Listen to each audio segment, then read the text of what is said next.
Vital Kamerhe se désiste en faveur de Félix Tshisekedi. Les deux opposants ont signé ce vendredi 23 novembre dans la capitale kenyane un accord de coalition en vue de la présidentielle du 23 décembre en République démocratique du Congo.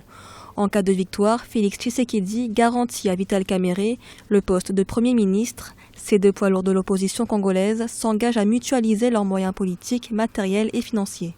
L'UDPS et l'UNC félicitent les présidents Vital Kamerhe et Félix Tshisekedi pour leur sens élevé de l'intérêt général et rendent hommage appuyé au président Kamerhe pour son humilité, traduite par son désistement en faveur du président Félix Tshisekedi afin de maximiser les chances de l'alternance dans notre pays.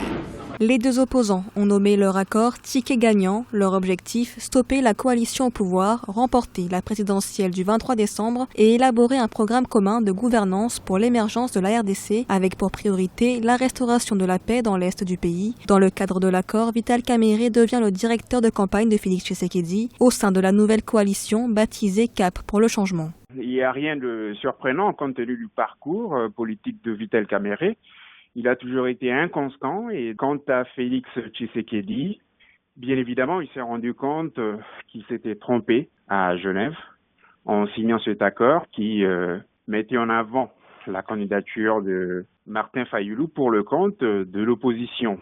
L'accord peut tenir pour la bonne et simple raison qu'on est à moins d'un mois de la tenue de l'élection présidentielle tant attendue. Donc, il serait peu probable d'assister encore une fois à un revirement de Vital Kamerhe d'ici là. De son côté, le camp présidentiel réuni au sein du Front commun pour le Congo fait campagne pour Emmanuel Ramazani Shadary, ancien ministre de l'Intérieur. La campagne électorale se terminera le 21 décembre 2018, soit 2 jours avant l'élection présidentielle. L'enjeu est historique, permettre une première transmission du pouvoir pacifique depuis l'indépendance obtenue en 1960.